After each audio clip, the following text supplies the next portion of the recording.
You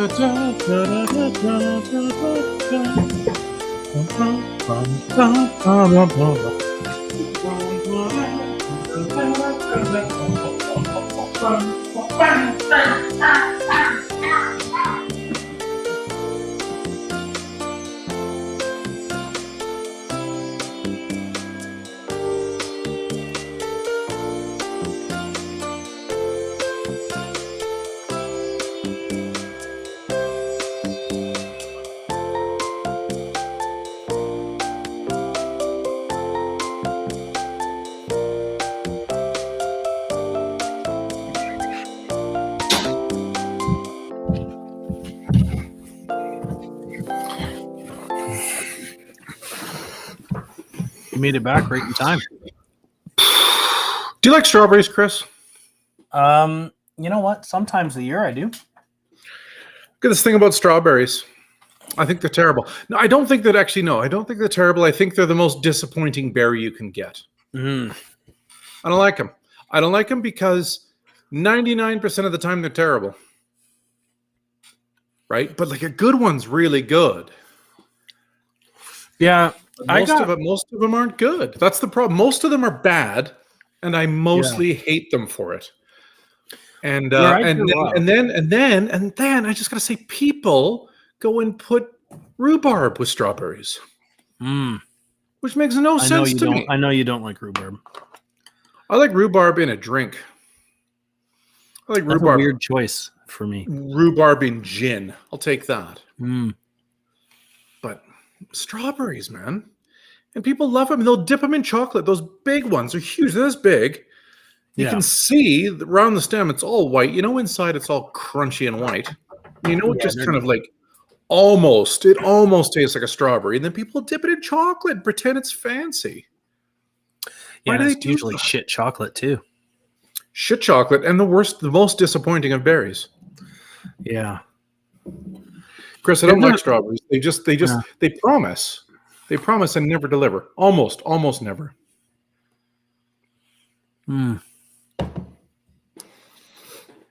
Okay. Yeah. I think I'm good. Oh, what do we got? MRK has something to say. Well, you know what? We'll tell everyone what show this is, and then I'll get to this, I suppose. This is Japanese Knife 101. Oh, Damon says we're professors. You know what, Damon? Here's the thing. Japanese Knife 101. I'm supposed to wear these all the time, but I don't. So today I'll actually be able to read what you guys have to say. So, but Japanese Knife 101 is one of our 3 live shows that Knifewear does every week. This is the fact. This is the Ask Me Anything. This is the one where we just kind of sometimes we talk about strawberries and Kevin's dislike of them. Often we do bring it around to knives. We often have a loose theme to the show. I think today we're talking about Mother's Day's coming up. We're going to help you get sorted for that. But you know what? Any questions, you just pop them in the comments. We do our best to get to all of them. If we missed you, I apologize and try again. Because maybe I didn't have my glasses on. Maybe I didn't see it. So it's Mother's Day. Mother's Day is coming up, Chris, this weekend. It is. I'm screwed. Well, see, here's the thing. This is why I bring up the strawberries. Because I saw a post on Instagram today that said, ooh, do this for your mom. Dip some big, disgusting strawberries in bad chocolate. And then, ooh, what a fancy thing. Why? Why not make something nice? Maybe that's it. Maybe they don't like their mom. That could be. That would be cool. You know, you couldn't Japanese salad, salmon. Anyway, here's the thing: Mother's Day is coming, and I talked to my mother and a mother with young children about what they would like for Mother's Day. Okay, so I can bring that later. All right, I can bring that later. I'm fired up. I was all fired up yesterday. And we spoke. I got treated badly by the toilet lady, and now I'm just all fired up again. I don't know if I'll ever become unfired. No, well, you're generally a pretty fiery guy. That's why people tune in, I think. I don't think, Kevin, that anyone actually cares what we have to say. They just like that we get so worked up about the mundane. Chris, you know, when I'm riding my bike, I look like a guy riding a bike.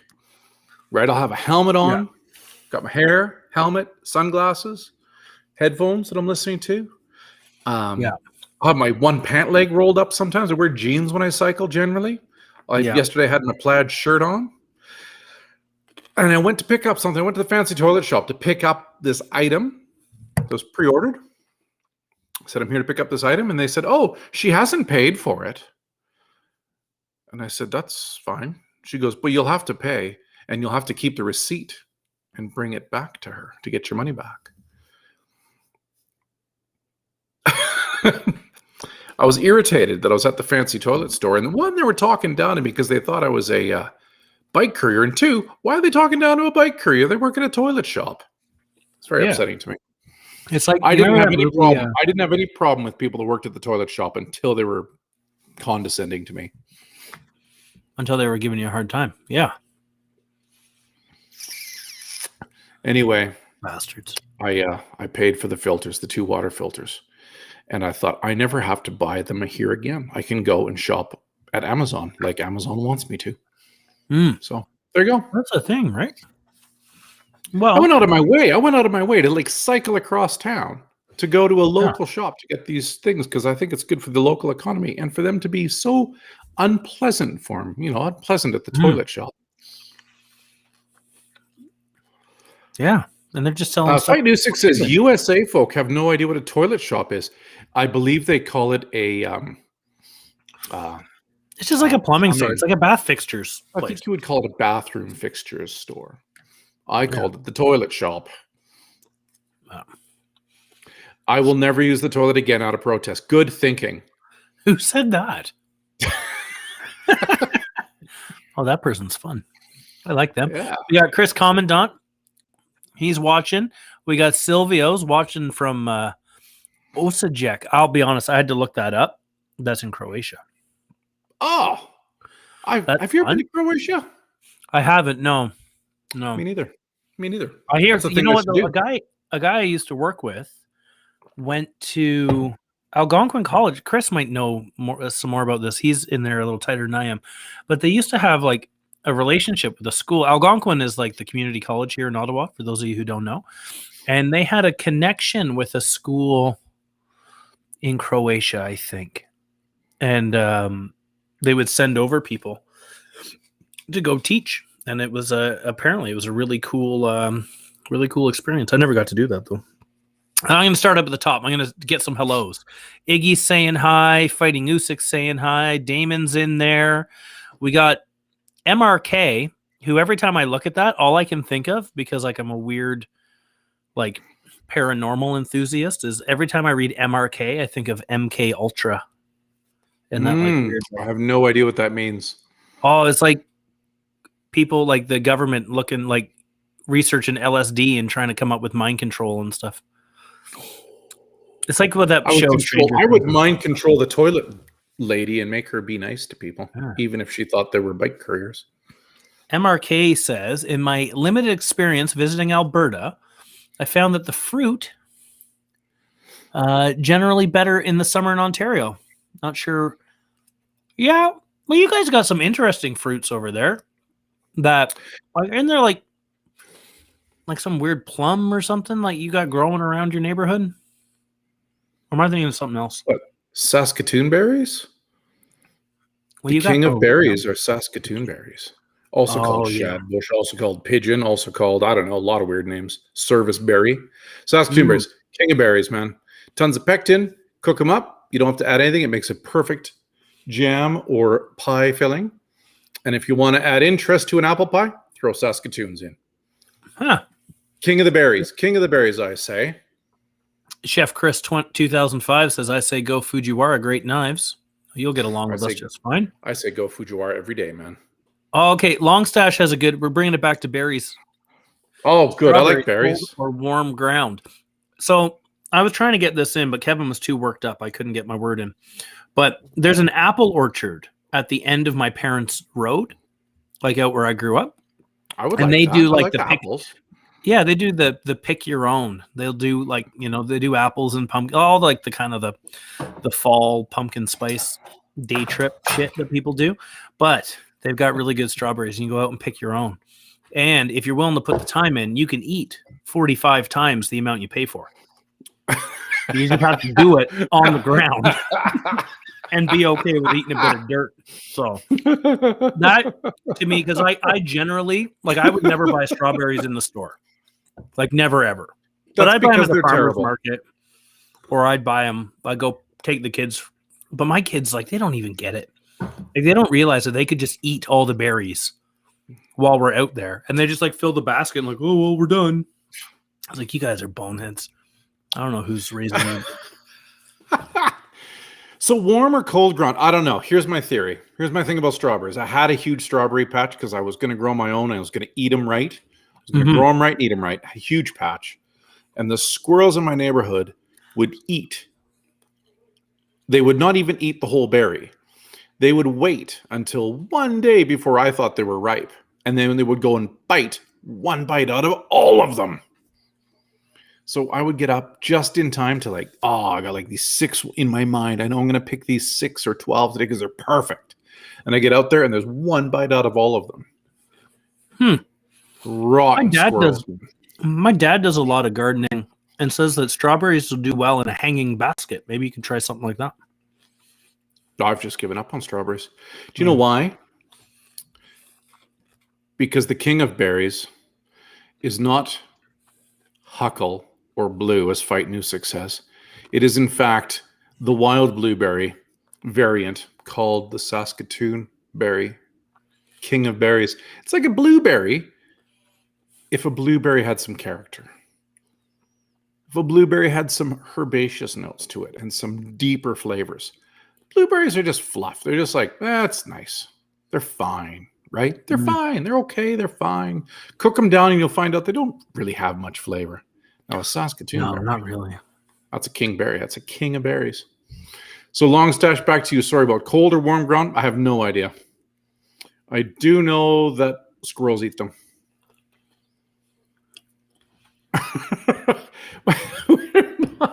We're not talking about anything today. Sorry, Chris. I'm fired up about strawberries and just other things, I think. I think I'm fired up today. The toilet lady fired me up. Look at this one. Have you got a safe full of knives behind that painting?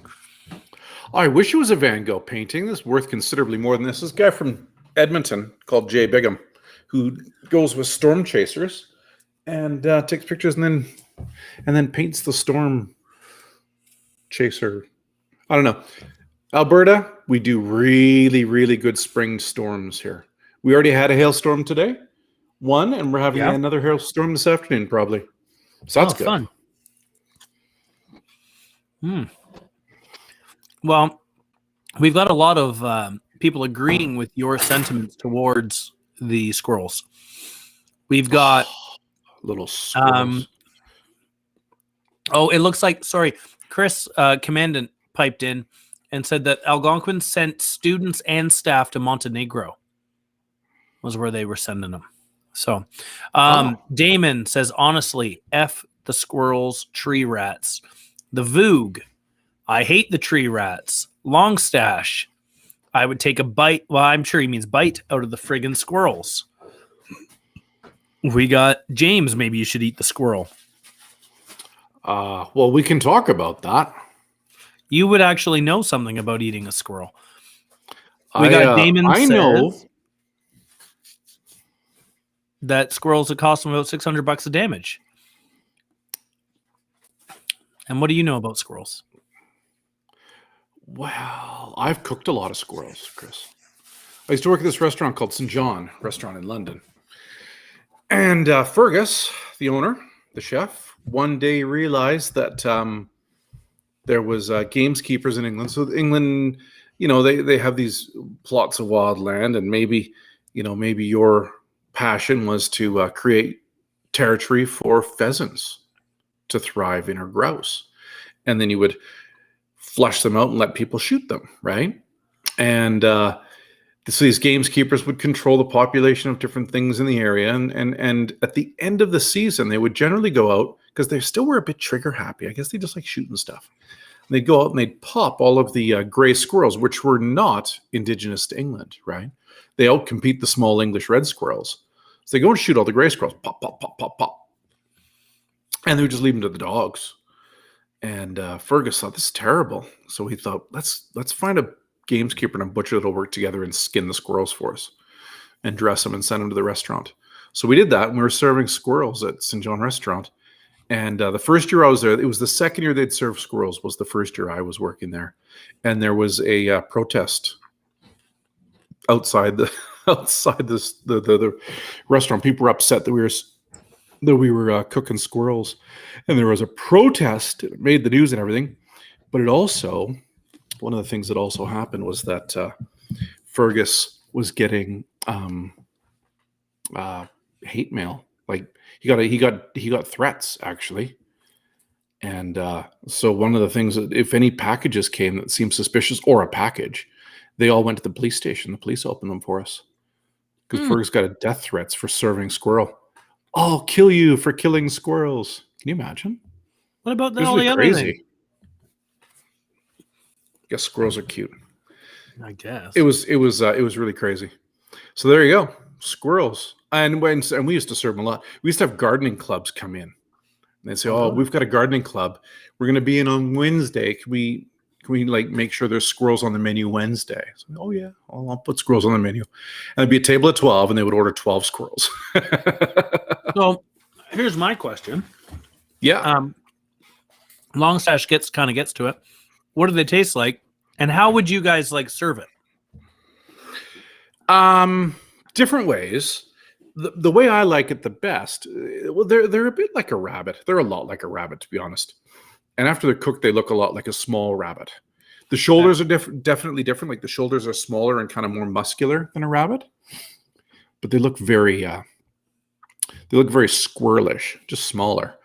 And we would braise them. My favorite was to braise them with shallots, garlic, big chunks of bacon, pig's trotter, and then we'd always throw some dried mushrooms in there to give it that, forest floor kind of feel.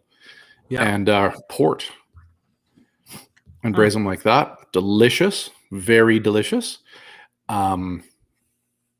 We we decided we were going to make squirrel and chips one day and serve them in a basket. So we made French fries in the basket, and we took the squirrels, we poached them real gentle, and then breaded them and fried them. Except we didn't take them to their pieces. We just did a whole squirrel, and it just looked like perfect roadkill. It was just like this total squirrel with arms and legs sticking straight out. And popped it on top of the chips. That was the first time we said. The second service we jointed them and did, here's the 2 saddle pieces, here's the shoulders, here's the legs. So I like, so we did a squirrel and chips with tartar sauce. That was pretty good, actually. And then sometimes we'd just braise them with lentils. And often we would have if we braised them, we often would have braising liquid left over of it. So we would just put squirrel soup on the next day, kind of bulk it up with some chicken stock and big splash of port, and put a few lentils and some brunoise mirepoix in, and make a little squirrel broth. I like squirrels a lot, actually. And yes, I would use a Hanasuki for a squirrel. If anybody wants to pop some gray squirrels around Calgary and bring them to me, I will take care of them for you. As in, I will cook them and eat them. Yeah. Big fan of squirrels. Usyk says he's got a buddy from Louisiana, and whenever he went home, he'd ship a few frozen squirrels back and put them in jambalaya. Oh, yeah. I know. Yeah. And Don Penny said something here. I don't know if you've heard. He said braise them with onions. No, Don Penny said I braise squirrel with onions. He says I use them. I roast a whole onion, put a squirrel inside, put the lid back on, and roast a squirrel whole in an onion. I don't know why Don Penny comes to watch us, because you abuse him as much as you abuse me. Don, my mom bought me a cookbook a few years ago. It was like I'll see if I can find it at home, but it was a Newfie cookbook. It was like from the Down Homer or something like that, but it had recipes for squirrel in it. So I would presume the Newfies have eaten it before. But here, we go back a little bit. If we bring it back to strawberries for a brief second, Chris Commandant says alpine strawberry plants are the best for this climate. He has them in his garden. They have been sprouting fruit since the first thaw. That's good to know. And then MK Ultra. That's your new name. The most bland fruit I've ever had is still dragon fruit. I would agree with that. I don't see the point of dragon fruit. I don't understand. Because I've had it fresh out in Vietnam as well. Fresh and ripe. There's no flavor. No, eh? No. And then we've got oh, here we go. That's a good question for you. And then we're going to get to TJ's knife question. Yeah, maybe we should talk about knives today for fun. We will, but we're talking about food. You know what? Cook your mom a squirrel for Mother's Day. Oh, brought it right back to today's top tip. You know, moms love eating squirrel for Mother's Day. That is a true fact. What is this? Is there a way I can get my girlfriend to like awful other than hiding beef heart and beef bourguignon? Yes. Take a beef heart, trim off all the bits that look weird and stringy or the little bit of fat. Slice them pretty thin, marinate them overnight or even for a few days with lots of black pepper and some parsley stems and some garlic and balsamic vinegar and olive oil. Let it sit there for 2 or 3 days and then barbecue them like they're little tiny steaks, and you just want to grill them for a few seconds really on each side until they're basically, when you take them off the grill, you want to put them on the plate, and then you want to see as they sit on the plate after about 10 seconds, you want to see the blood kind of release out of them. You know they're perfect medium rare then, and serve her that with some kind of a beet salad and tell her it's steak. She'll love it. There we go. That's my theory. You know what? I would start with things stranger danger. I would start with stuff like, instead of going straight for the guts, go for brains. Go for like pig's feet and like oxtails and things like that, and call that awful, and then start working your way up. Sneak a bit of liver into some sausages and things like that. I don't think it's an over. Now the beef heart cooked the way Kevin's describing is really, really good.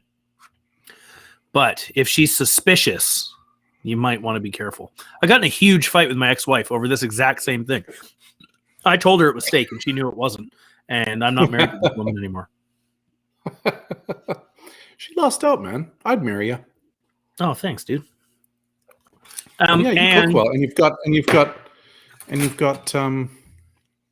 got good taste in food.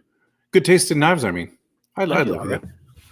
TJ is asking what the hell I'm eating, and have we heard of a knife maker named Ikeda Yoshikazu? Well, I got some salami and some cheese and some cauliflower. I'm trying real hard not to crunch in the microphone. I hope I'm successful. Do you have the answer for stop, so Ikeda Yoshikazu? I feel like I'm supposed to know the answer, but I don't. Oh, I don't want to help you now. Well, let's get the old internet going, I suppose.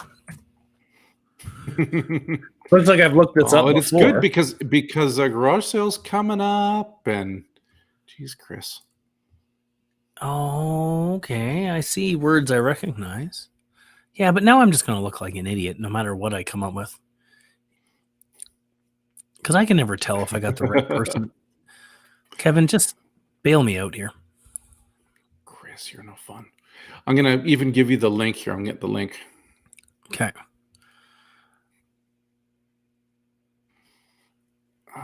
Oh, James Dean says he read our topic today as what knife should I get myself because it's Mother's Day. Oh, good thinking. Well, I was thinking about that too. Because I'll probably be able to get something for my mom, but I don't know that I'm going to be able to get something for my girlfriend. I guess I could just continue cooking. But that'll be the big win, I think. Oh, excuse me. My cauliflower. You know what? I had a burp. Are you okay? Yeah, I had a weird burp. I thought I was choking on my cauliflower. Oh, don't choke. Don't choke. Don't choke. That'll be sad. We'll be sad when you die. Yeah. You know what? I was thinking Yoshikazu Tanaka from Sakai Kikomori. That's kind of where I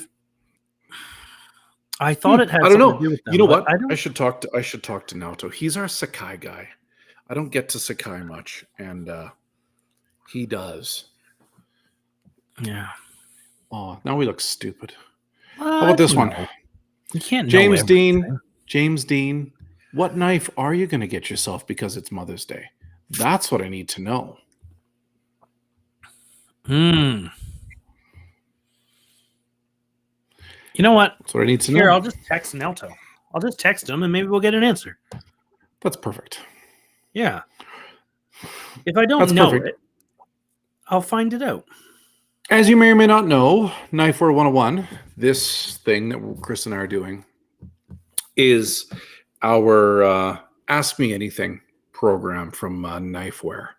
So ask us anything. Ask us anything. We're happy to talk about, apparently, squirrel preparation, my disdain for strawberries, my dislike of the lady that works at the fancy toilet shop. Yeah. What else? We might even talk about knives. For example, we've got a TV show called Sharp Knives Rock. Episode 2 is coming up next Monday. Yeah. 6 days. May 10th. May 10th, right now at this time, but in May 10th. The TV show will be live, and then you can watch it pre-recorded on YouTube after that. It's called Sharp Knives Rock. It'll be episode 2, and it's the garage sale episode. It's actually the garage sale and chopsticks episode. We're having a chopsticks race. We're having a chopsticks and Skittle race. Oh, Me? don't tell everyone. Okay, sorry. But it's going to be Chris. You have to finish. It's going to be Chris versus Naoto versus myself. We're having a chopstick pick and sort Skittles race. So we'll see how that goes. I suspect Naoto will wipe the floor with us. But we'll see. Maybe he won't. Maybe I'll have a bad day. Just pop your questions. But I didn't mean it. Listen, just pop your questions in the comments, and we'll get to them. And if not, we'll just talk. Yeah. I figured that today's as good a time as any to tell a story about buying my mom a knife. Hold on. Before we do that, Spoon Monkey's got a question. It says, ask Chris, what is the speed of darkness? I would assume that Spoon Monkey has had some of Owen's Hassenpfeffer if he's asking questions like that. Yes. I'll tell you a secret, Spoon Monkey. I didn't go to culinary school because physics were my jam. The speed of darkness is the same as the speed of light, Chris. I'm gonna just go with that one. And I think that's a funny question from Spoon Monkey. Yeah, that was fun. There you go. The inverse of the speed of light. I don't know what these things mean. How about this? I don't either. Why aren't there more sweet sandwiches like peanut butter and jelly and peanut butter and banana? You know, in Japan, they do the whipped cream and strawberry sandwich. Did you have one of those, Chris? No, I didn't. You get them at the convenience store like 7-Eleven or Family Mart or Lawson's, and they'll have the crust. It's white bread with kind of a blob of whipped cream and then some strawberries inside and then wrapped up. I didn't have any because I didn't have any because they look stupid and they're strawberries. Well, what about the old like there's the fluffer nutter where you got the marshmallow fluff and the. Have you ever heard of this stuff? You've never heard of this? Boy, that sounds terrible. So it's like the marshmallow fluff. It's like a whipped marshmallow sort of thing. You put that with peanut butter, and they call it a fluffer nutter. It's not for me. Marshmallows, but I don't like a peanut butter sandwich either. So I need the barf emoji for that one. oh man. So That's Damon's terrible. got a That's question. terrible, Chris. Oh, well, first of all, Corey says that Owen and Francis really went above and beyond last week, helping with the tip sharpening question. It was fun to use his Knifewear 220 to work on some tips. Well, that's good. Well, that's kind of the point of the live videos, right? Like, especially the sharpening ones, that if you've got a specific question, make sure you're tuning in for those. We've got Owen and Francis are doing a sharpening demo every Thursday evening. Yep. And then we got Nauto's Nerd Power Hour on Friday afternoons, starting at 4 Mountain Time, which is 6 for us in Ontario. But if you've got questions, that's the time, like, because then they can, like, and they want you to do that. They want you to be like, hey, I broke the tip off my knife. Can you show me how to fix it? Like, that isn't, I'm glad that they really went above and beyond for you, but like, that's what they're prepared to do. Yeah. We are too, if we were as good as them, but we're not. Yeah. Did you know what this week, May 7th, Naoto's doing? He's refurbishing a used old Japanese knife. Oh. So I believe I know the one he's got. It was something sent into us. It was pretty rusty. I believe it's not straight. It looked like there was a bend in the edge when I looked at it when I was running through the warehouse one day. But if it's the one I'm thinking of, it's going to be work.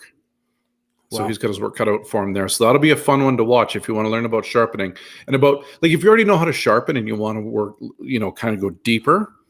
That's the show for you there. Yeah. Oh, Chris Armitage told us that we're supposed to tell people to oh yeah.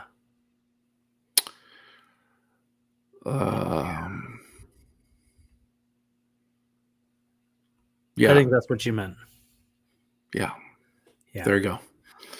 So Chris usually only listens to us. He doesn't watch us. So make sure you like and subscribe. And please, there's his I'm not supposed to put his email address up anymore. Well, you wouldn't dare. But if, let's say that you had a complaint, well, you might send it to chris@knifewear.com, but make sure you spell Chris incorrectly and it'll make it to the right place. Yes. Yeah. Yes, there you go. There you go. So, here's an interesting comment, Chris. That's not a comment. I don't know much about Switzerland, Chris, but their flag's a big plus. One day we are going to get called out by the Swiss government. Well, high-ranking Swiss guy did send us a painful and mean-spirited. That is true. That is true. So Damon's got a comment here, though, that makes me think of a really good story. Oh, this one? No, that wasn't it. That wasn't it at all. Is it this one? So it was this. Yes. So am I the only one who's thought about having a belt scabbard for like a 270 Gyuto so you can take it everywhere? I did a stage at a restaurant. Where was I working at the time? Try to give a bit of, I guess I was working at the Rito Club. It was probably like, I think it was the Christmas season of 2016. And I went and I did a stage at a restaurant. So stage is like, it's like work for free. You go work for free. Sometimes it's because you want to learn something. Sometimes it's because it's like a trial shift, that sort of thing. For me, it was like there was a kind of a new chef in town. I wanted to see what he was about, so I went to go work a shift. And who's that? So his name is Steve Vardy, and he was working at a restaurant in Parfum in Hull, actually, called Parfum. I don't think it's there anymore, but. I go over to work, and Steve Wall is working there. That's how I kind of got in for the night. They were like closed for like a buyout function kind of thing. And they needed an extra hand. I wanted to see what this guy was about, so I volunteered for the evening. And I went over, and there was a guy his real name I cannot remember at all, but he had like on his belt like right, like kind of like right here, like that, like right there. He had like it was like a gardening kind of holster, and he kept all of his stuff in it. Like he had his like his chef's knife, his paring knife, his spoon, his spatula, the whole thing. It was like some sort of like Batman leg thing. They all called him Robin Hood. What? I don't know what his You're real making name these was. stories up. No, not a. I wish if Steve Wall or Jake Mogridge is watching this, someone jump in and tell me that like I'm not full of it. But yeah, no, they called him Robin Hood. I don't remember what his name really is, but he kept all of his stuff in this weird, like it looked like something you'd buy for gardening, where you'd put like your little shovel and your. Yeah, it was the weirdest thing, but he worked like that all night, and I remember asking Steve about it, and he says no, he does that every day.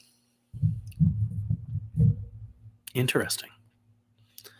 So you're not the only person to think about it. This guy went ahead and did it. So, well, there we go. Am I blurry or is that my eyes? Oh, you look better now. You got your glasses on. Okay, good. James kind of blurry, actually. Our buddy.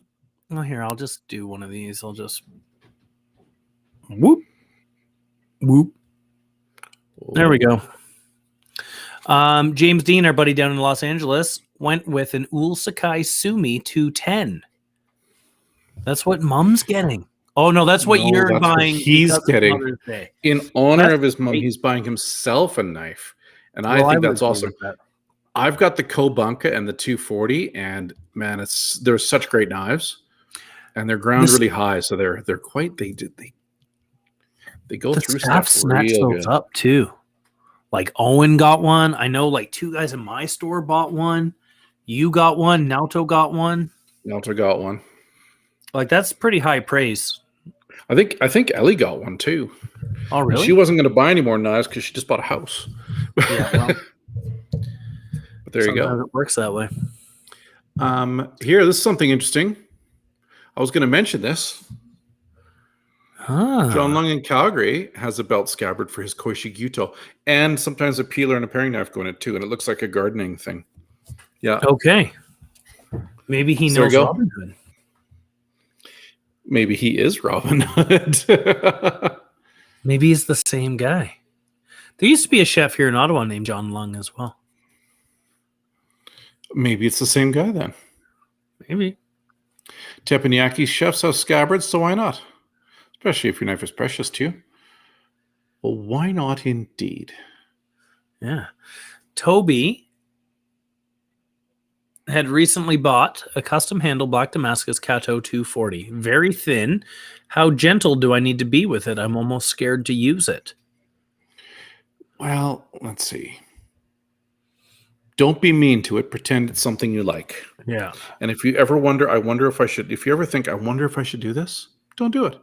And if it came from us, if you do damage it, the first time it needs sharpening is free. So we do repairs is included in the first free sharpening if you do damage your knife.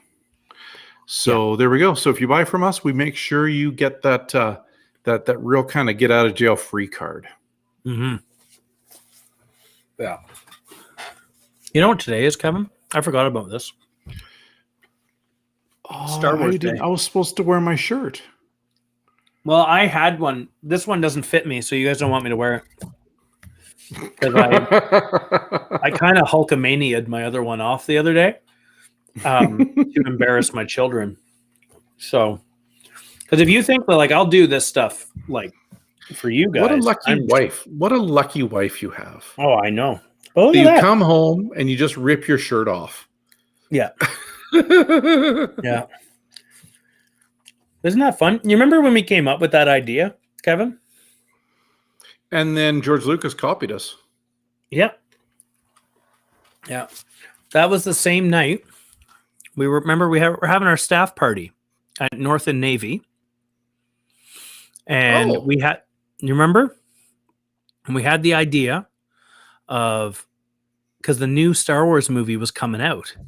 And I had said, well, why don't we just have it? What, like, we've got like our Motorhead shirts, we got our Ramon shirt. Let's have a Star Wars shirt. New Star Wars is coming out. And then you phoned Mason. It was probably like 8:00 and said, I want a Star Wars shirt. And we had one texted to us by the time dessert hit the table. It was insane. Good guy, that Mason. Oh, Mason comes through. If we said Harry Potter, he wouldn't have done it yet. No. Star Wars. It was Star Wars. He already had it done, probably. He was just waiting. Oh, maybe. But apparently, so we got this one. Now, there's a link up on the website. You can find it, if you search for shirts. Now, this is the old one with the gray, but we're doing, there's a print-to-order one available on the website where it's gold. Silver. Or gold or yellow or something. It looks kind of like Star Wars colors. So there you go. So that's something fun, because apparently today is Star Wars Day. That's what they call it. Yeah. It's May the 4th. Was that why? May the 4th be with you. Yeah. Oh, I thought it had something to do with 420. No, that was last month. Oh. Fighting Usyk asked if Robin Hood was a character from my ham smuggling days. No, he wasn't. But you know what? When I tell the story next time about ham smuggling, he'll be there. Robin Hood will be there. I'll adapt. So, also, it turns out that Owen and Francis didn't just help them live with the question. Who was it now? But it wasn't just helping him live. Corey Phillips. They sent him an email too to help out. Oh, great! Because we're pretty earnest that way. Yeah. All of us really are pretty earnest. Yeah. Oh, and you know what? Maybe it's worth mentioning while we're on that kind of topic. If you are trying to get hold of me, you should send me an email. Don't send me anything on Instagram, because I don't look at that much. Shoot me an email. Yeah, don't send an Instagram. Chris at knifewear.com. I don't even spelled the proper way. Blank. Don't tell us your pin. There you go. You go find Blank Bank's Blank Bank. Blank Bank. And his Blank Bank, his card pin is 420. So there you go. You know what? So here, let's bring this in, because Fighting Usyk is talking about their wife has been looking at the garage sale site. And Kevin clicking on the buttons. She chickens out every time I get serious about, well, so I must have done it then. It's my fault. About buying her a better knife. And this is a scenario that I was kind of faced with my mom, because my mom always wanted something a bit nicer. And look, I'm tying it back to Mother's Day, but it all kind of goes hand in hand, because this is the stance I took. Was I had tried buying my mom a chef's knife. I had tried buying her a Santoku, and she never really used them. So what you want to do, Usyk, is look at whatever knife it is she uses the most. Right? Like if it's something, like if it's like a petty knife, like don't go after her too hard. Like, don't be like, oh, well, now you got to use, like, if you're going to get a knife, it's got to be like a big knife. Well, if she doesn't use a big knife, like, don't try to coerce her, Don't stress her out. Yeah. So just take a look. And that's kind of the thing that I look at. Like when someone comes in and they're looking to buy someone a knife, like that's where I usually bring the conversation is, well, what size knife do they grab all the time? Because we spend a lot of time on these videos, like it's no secret. Kevin and I like 240 Gyutos, right? My mom is not going to want a 240 Gyuto. And if I just try to push it on her or whatnot, I guess it's kind of like me just buying a knife for myself at that point. I just don't get it right away. A bowling ball with Chris Lord written on it. Exactly. So what I did buy my mom, now I don't have the exact knife I bought my mother, but I really liked a Kamagata for my mom because it's about the length that she's used to. You know, we're looking at about 130, 135 here. But it's tall, because the thing about my mom that like her, like in the kitchen, the thing that always stuck out to me was how she would like drag the tip of the paring knife through everything and my mom is a good cook. It would just take her a really long time because of the way she was using the knife, but she wasn't comfortable with a bigger knife. I tried that. So then I found the Kamigata fit right in there, because now it's tall enough that she can chop, or at least use like what we quote unquote proper knife skills, but it's not so long that she's afraid of it. Right. So something like the Kamigatas, I know we've got a few of the Yukis around. I think there's some Zeros. Even like a Kobunka is a good one too. I grabbed a Zero Kobunka. Masashi makes some really good Kobunkas as well. They're going to fit in the same kind of category. But something just a little bit taller to mimic the idea of a chef's knife, but it's not scary. You know what I mean? Someone there had said something about it's like buying the closet, which is true. Like, you know, if I'm strapped for an idea for Maeve, I take a look at her makeup and try to figure out, well, what are you low on? And I'll just buy that. You know, I know that you like it because you're using this knife all the time. You know what it looks like. You know, it's just, it kind of takes a little bit of the guesswork away. So, but when you're buying a knife, like you want to focus on, like we've got 3 points we always talk about, right? Like it's got to look awesome. It's got to be easy to take care of and not smash your bank account to bits. Right? So that's a lovely gift, Spoon Monkey. Well, I'll tell you what, I talked to a couple of mums with younger kids, and I got an interesting insight about what they wanted. You want to hear it? Yeah. I was told that these rubber spatulas done right are popular. Get it right. Get it right. Yeah. Yes, Kevin, get it right, Kevin. So these ones, these like get it right spatulas, and they're great because they're like you can't melt them, and they're, you know, pretty colorful things. Our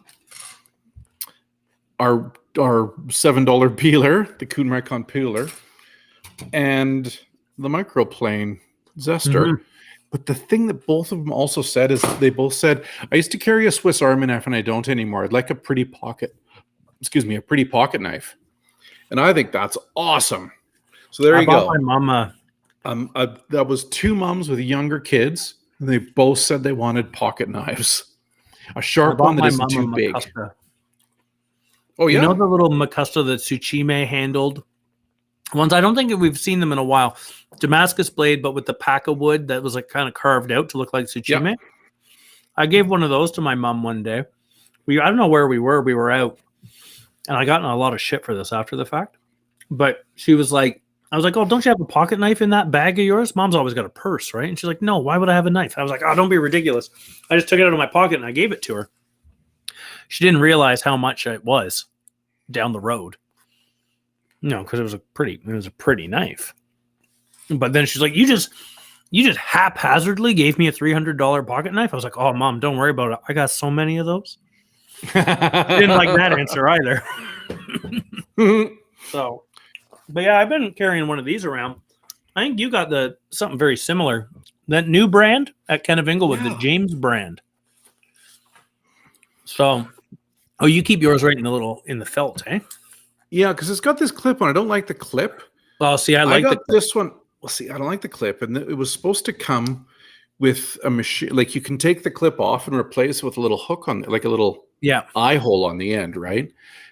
So this one was on Tiffany's desk, our warehouse manager, because it didn't come with the little eye hole thing.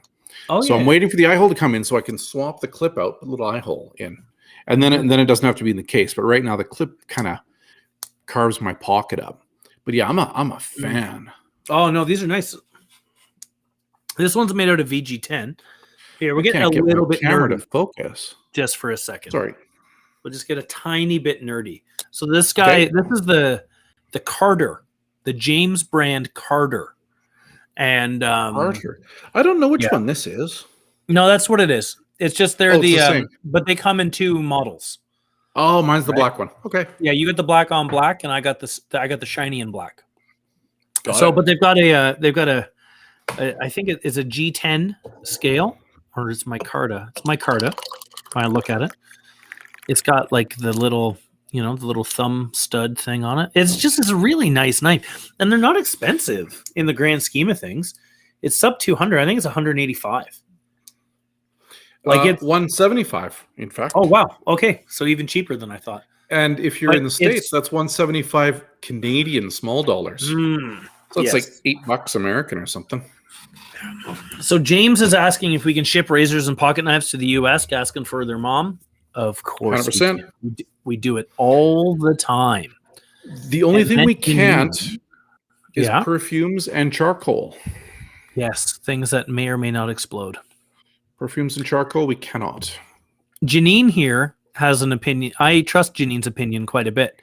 And the most useful accessory I ever bought that wasn't a knife were the stainless chef's chopsticks. Cool. I use them every day. I couldn't possibly manage them for their intended purpose. So those are called moribashi, if you're looking those up after the fact. But the idea is that they're, usually you've got a wooden handle and then long. They come in a variety of lengths. I would say the 165 millimeter ones are probably the most popular, but the idea is that they're sharpened metal chopsticks and you use them in your, in your saute pan, or I use them for everything too. Like I'll use them like almost as a skewer. Like if I'm checking the inside of a piece of meat or something, you touch it to your lip, like that old trick, stuff like that. I've been roasting a lot of pork bellies lately for like a Sunday roast. Have you? Yeah, I've done You never invite me over. You can't make it. You're not allowed. So I don't want to invite you and hurt your feelings. Is there a pandemic going on? That's still happening. Yeah. Oh, that's a bummer. So, but I use those for everything. That's a great suggestion, Janine. Because you don't need to use them as chopsticks. They're a pointy piece of steel is very helpful in a kitchen. Janine makes me laugh every time I see her name come up because I just think about her embarrassing Alex. It was the best. Oh, yeah? Yeah. So remember, I think it was like our first round of lockdowns and we did a cut like a chef class au français and Alex did it. And for those of you who don't know, Alex is much better looking than I am. He's in much better shape than I am. And he was chopping up his peppers and speaking French. And Janine said something that I can't remember exactly what it is, but she was letting Al know that he was revving her engine. And he turned beet red, couldn't talk for the next minute. And it was like Janine is like top 3 best comments ever on a live video that I've been a part of, because it just shut him down. And every time he gets lippy with me, I just bring it up. And then he gets all like, oh, come on, man. He's one of those guys who's really handsome, but he doesn't realize he's really handsome, which makes him tolerable. Shh, he's listening. No, he's not. He's sharpening knives. I can hear him. Corey has seen some ZDP 189 pocket knives that were around 60 to 61 HRC. Would there really be an additional advantage for it over something like VG10? Not at 60 or 61, Rockwell. Yeah. Yeah, because like ZDP can usually get a lot harder than that. Yeah. And harder means they'll stay sharp longer. But man, resharpening ZDP is so hard. You might not want to do it. Yeah. Yeah, it's I have a knife. I have a Hap 40 Petty. It's older Mugen. I think we've got a handful of the Algami Super, like a Nakiri's, Gyutos, and Tsujihikis still around. And I've got this 150 Petty, and I've had it for years. I think I bought it for I bought it for myself for Christmas the year I started working here, so it was about 6 years ago. Holy! And I I've had to thin it out now, and took a long time. I don't know that I would personally. I don't know that I would, just the way that I treat a pocket knife. I think VG10 is perfect for me. You know, like it's sharp enough. It stays sharp long enough. Like I'm not always the nicest to my pocket knife. It goes through quite a bit of cardboard and tape. Aha. So, Naoto answered me the most Naoto answer ever. I said, yeah, I can so only here we imagine. go. I say, what do you know about Ikeda Yoshikazu? And he says, what do you want to know? Thanks, Naoto. Yeah, I guess the bus just drove right over me here. Oh, Here we go. Thanks, Naoto. What would you tell a person if they asked you? All right. While you're doing that, I'm going to look here at Damon. Damon's starting a new knife company with money from blank blank, apparently. So that's that'll be nice. That'll be nice. We should get some sort of finder's fee for connecting these guys, you know?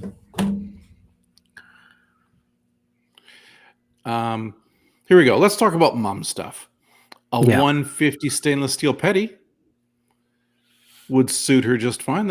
I think that's nice. My mom uses a 135 Masakage Kumo for almost everything, to be honest.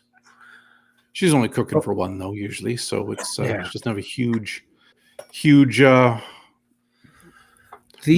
much anymore. The Takamuras. Now I have the Santoku here with me. The Takamura Akaguhan. These knives make a nice gift because they're ultra sharp. And they kind of got like a cool, like sleek, like no nonsense kind of look to them. I can't even say the words. But these guys are incredibly popular, and they're petty. They make a 150 petty, and it is like when people talk about laser beam knives, lasers, they're talking about Takamura. Oh yeah. So Damon says, or a new pan, as it were last week, picked up a 9F Shibas pans. 9 foot. He picked up a 9 foot. How long's a foot? I don't know. I'm in Canada. Foot's like 2 centimeters, right? Okay. Yeah. And told my wife not to use it. So that's good. I'm sure he said one of. The 9 is right beside the O. Yeah. I have one of those pans. A 9 foot one. Yeah. I preferred that it was 9 foot. James Dean, again, full of the good advice. Buy your mom, to celebrate Mother's Day, buy yourself a knife and get mom a Stratocaster.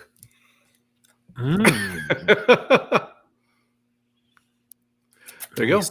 I did grab one of these pans in anticipation. Tell me about those. I've never used one yet. So I've had my eye on this one. So I've kind of made the shift from buying myself new knives all the time to new pans. I bought a bunch of the Ballerini pans. I have one of the West Japan tool pans.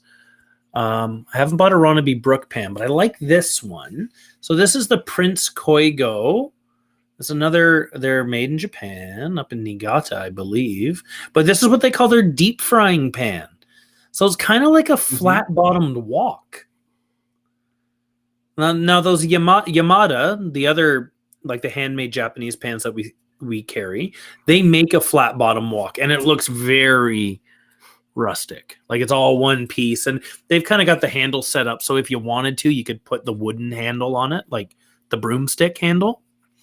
But these guys are super cool. They're a carbon steel. They got a little bit of a coating on them right now for transport. But I'm a big fan of this one. I don't even know how much it is. It's $161. That's nothing. That's nothing. But they're so for good nice. Pan. You know what? For a good pan, yeah, I'll pay that all day for good pan. You know what? Anything that's gonna here's my thought. Anything that's supposed to last me 10 years, I'll pay $200 for it. I don't care. Oh shit, yeah. You know. Gary Horn says you'll buy me a pork belly. Sounds like a nice guy. Sounds like a great guy. My new favorite guy. Oh wow. Ted Lane wants to know, what about Suzy Q Donuts in Ottawa? They're pretty good. I've eaten at quite a few of those. They sell them at Little Victories, which is the coffee shop across from the store here. Oh, that's right. Oh, yeah, I've had a few of those. They're good. Yeah, I like. I think I had one with Earl Grey tea in it. Yeah, or I think they drizzle it on top because they do like a fried donut, they've got like I think more or less a standard donut that they do with different toppings on them, and they do the Earl Grey. They do a London Fog one. I think that maybe that's be the one. Yeah, the one that I like is the raspberry cassis one. Oh, it's got like a raspberry icing on it. I don't do the powdered donuts or jam donuts with the mustache. It's too much. I make too much of a mess of myself. Listen, let's talk donuts. I'm really interested in donuts these days. Guys, give us some comments. Tell us what you think about donuts. Tell us where to go for donuts. I'm in Calgary, and I got a friend who I ride bikes with, and we drink coffee in the mornings and watch sunrise, although sunrise is far too early now, so we don't go for that. But once a month, she gets 13 donuts delivered to her door from a company called Ritual Donuts. They don't have a store. I think they only do donut delivery. I think you have to have a subscription. And she does this. It's donut day. Oh. She gets all dreamy and far away. Oh, yeah. Huh. Donut day. It's so funny. But I've seen them, right? You know that weird, I think it might just be a Canadian thing where they make that weird square that's it's got the colored marshmallows in it and sorry? Oh, no. I got excited. I thought you were talking about the Dutchie donut with the raisins in it. But I know what you mean. The marshmallows and No, like that weird kind of like it's caramel and peanut butter or something, and then you could put like a bunch of colored marshmallows in it. They make a donut with that in the center of it. Oh, like the kind of thing you'd make for like a church bake sale kind of thing? Exactly. Yeah, exactly. Yeah. And so they make all these really crazy donuts. And like I've seen the photos. I've never gotten one of her donuts because she's never really shared them. Says that her and her hubby eat all of them in 2 or 3 days. It's crazy. But I think a good donut. We also got a company called Hoopla in town, started by Phil and Sebastian Coffee guys. These Hoopla donuts, and again, they make a London Fog ones. Fantastic. Yeah, I do like a good donut. We got another one here called Mavericks Donuts. Right. They got a couple little. They're the same people who had the Morning Owl, the Morning Owl coffee shops that are up around town. That same guy owns Mavericks. Yeah. So the Vooks is the chocolate dip cruller at Mavericks is great. A chocolate dip cruller. Yeah. Oh, I'd have that. But they do the mini donuts too, like the little, like the ones with the cinnamon sugar and the powdered sugar. Those they do good stuff. The guy who owns that company, he says every time he comes in, like if I see him in the store, it's that I know there's a new donut shop or coffee shop somewhere in town, because that's how he treats himself. If he opens a new location, he comes and grabs himself a new knife. Oh, that's funny. But they've got a location down by, it's south of us here. I can never remember the name of the strip mall, but it's where the Pelican Fish Market is. And there's the Farm Boy grocery store there. Like if I were to drive you to the airport, Kevin, we'd probably go. Yeah, back. I know what that is. Yeah, no, they're good. They got, I like to buy the powdered donuts for the kids because they make a huge mess of themselves. So I hate. But Ted, don't apologize. I hate them. Okay, I hate powdered donuts. They're the worst. I don't like them myself, but the kids. I don't like them. You inhale them and you get like powder all over you. No, it's not a thing. Is what it's called. Yeah, it's not a thing. Yeah. Well, it looks like you and I like donuts, and Chris likes donuts more than anybody else. And Ted, who just threw us totally off topic there. I went to a weird. We were actually behaving quite good there for a while. Yeah, well, we can't do it forever. I'm trying to find, there was a weird donut shop I went to once when I went to Chicago. Right down at that, kind of that Five Corners spot. Have you ever been to Chicago, Kevin? Do you know what I'm talking about? I went to Chicago once. I don't know where that is. I know where the Bean is. Yeah, it's like on the same corner or very close to it as where that Big Star restaurant is, Paul Kahan's like Tex-Mex place. And I can't remember the name. It was like they were, oh Jesus, this was over 10 years ago. But it was great. They had all kinds of crazy stuff. I like the crazy donuts, like that like Voodoo Donuts place in Have you been there? Portland. No, I've heard. I would love to go to Portland. One day I'll go. Oh, there's a place in Chicago called Gaijin. This is on Eater, Chicago. I don't know how old this is, but Chef Paul Verant's restaurant Gaijin is known for okonomiyaki, something I know you love, Kevin. But the West Loop spot has also earned a following with its mochi donuts. Well, those look good. Oh, I have a mochi. I would eat a mochi donut in a second. Yeah, but not an okonomiyaki. No. I know Kevin doesn't like that. Don't like okonomiyaki. No. Toasted coconut donuts from Corey. I'm into that. How about this? Is the cronut a donut? I don't even know. You know what? I never understood what a cronut was, to be honest. I think it's a croissant. But it's I think fried, it's like laminated right? pastry. Yeah. I think it's like laminated pastry, but then like fried like a donut, and then I don't really know. It just sounded too much for me. Well, here we've got. What do we got here? Chocolate walnut cruller. Dude, I'm into that. I'm totally into that. How about this? Here's a question. AeroPress. Yes.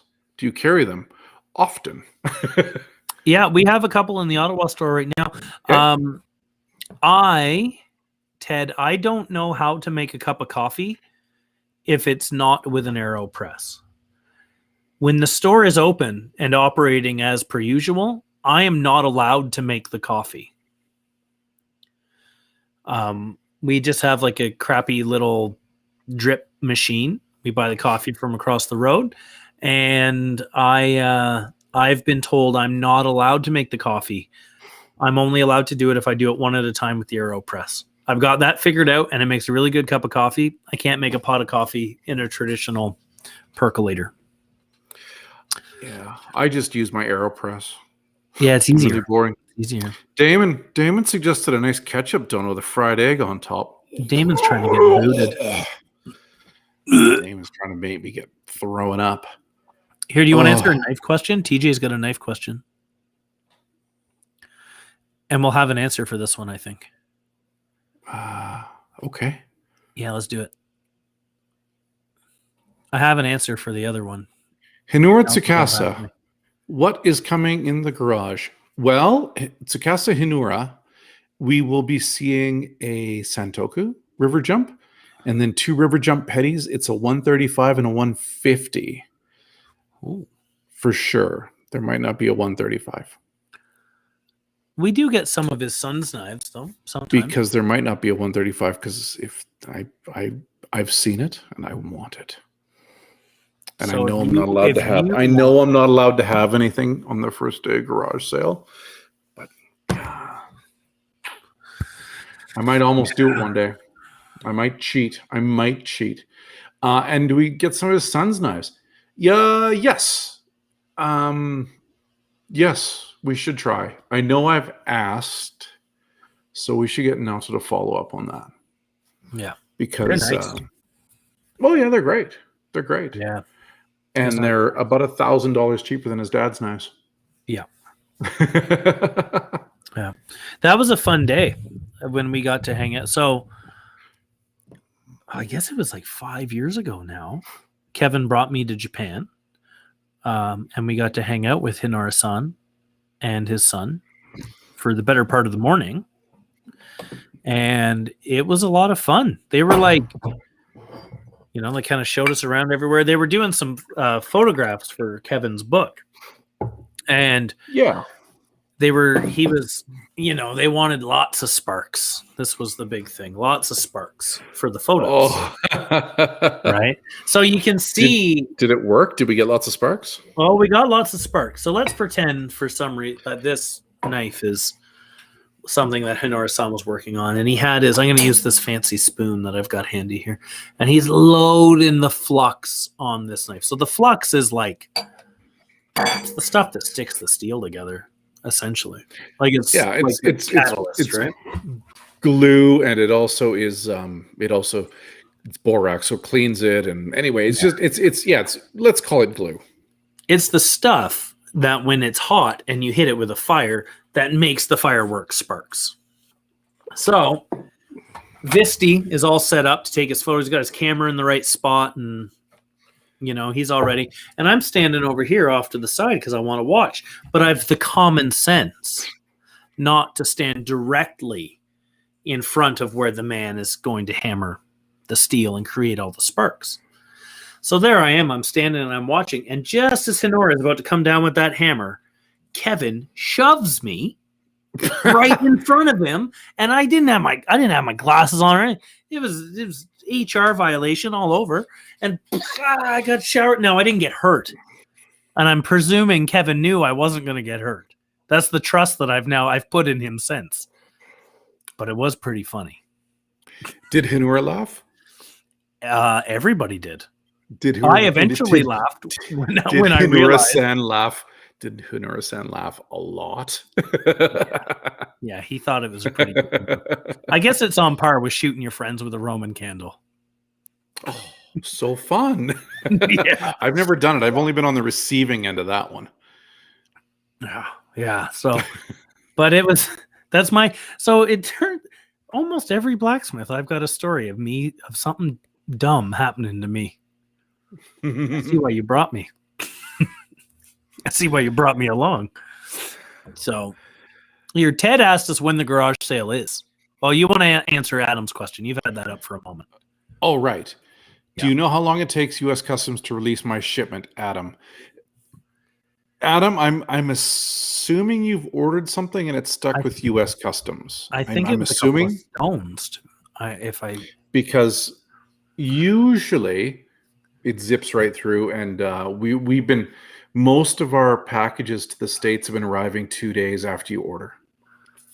Because we ship the same day or the very next day when you order. And most of our packages have been arriving in 2 days. So I don't know. Yeah, sometimes they what's going on. It might have just been the random one that got. Sorry about that. We might be able to look into it though. Yeah, if you send an email to hello@knifewear.com, yeah, they can look into it for you. There's not much we can do once we put it in the post, to be honest. Yeah. And once a foreign government grabs it for inspection, there's really nothing we can do. We can just kind of wait because we don't have any control over the U.S. government. Yeah. Yeah, it's in Cincinnati. I looked it up for you. I'm sure you knew this. You probably had Adam probably has the same information that I've got, but give it a couple of days, and if it doesn't move along, reach out to us on hello@knifewear.com, like Kevin said, and we'll see if we can poke the bear a little bit. There's, like Kevin said, though, there's not a lot we can do. Like, it's kind of, it's probably in a pile waiting to get looked at, and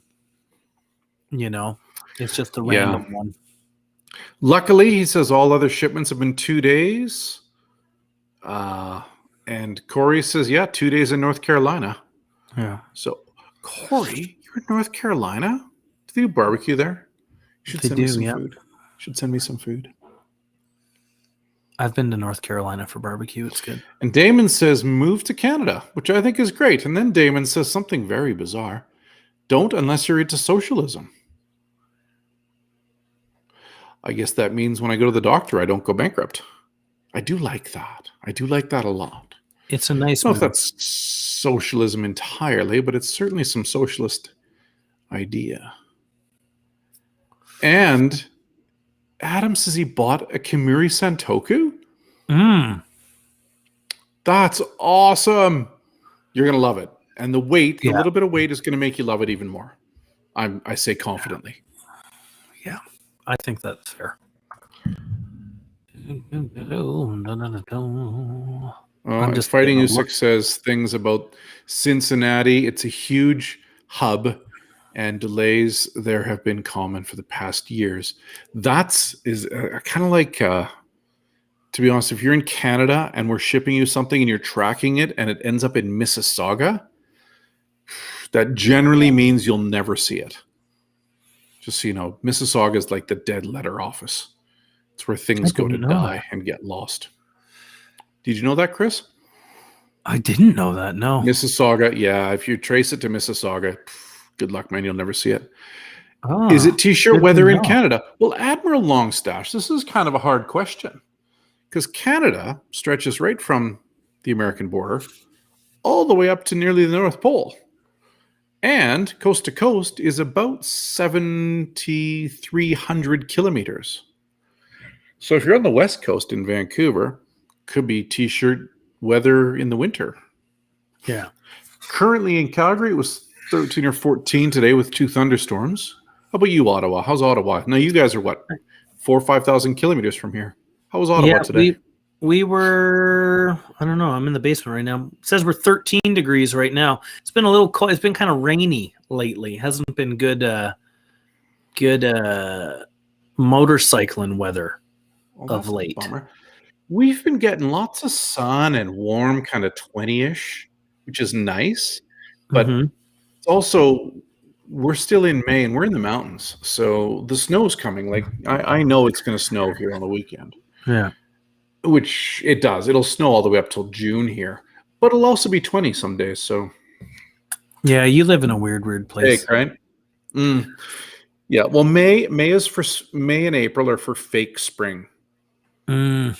We get up to 20, which in the States that's like 190 or something, but it gets low to like freezing and snowing again. So it's a weird thing. Usyk's full of piss and vinegar today. Nobody in Vancouver wears T-shirts.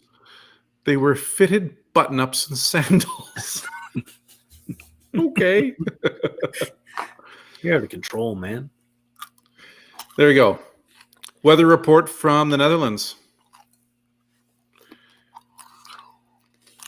Weather sucks in the Netherlands. There you go. So this Mississauga thing, this seems to be a known fact. Oh, it's a thing. People, yeah, MRK thing. said the same thing. Man. Damon says the same thing. I never knew that. Yeah. It goes to Mississauga, kiss it goodbye. I think that's what they label it. They're like, oh, we've lost it. Say it's gone to Mississauga. I don't think maybe that's why no one likes Mississauga. I got nothing against Mississauga. I think Torontonians make fun of it.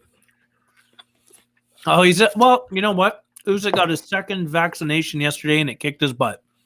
So he's surly. But you know what? I will accept that. You got your shot. Good job. Glad to see. You can be a little pissy if you want. I'll take it. Hey, Chris, there's a thing going on. There's a pandemic going on, right? I heard about it. Yeah, and it's kind of overwhelming.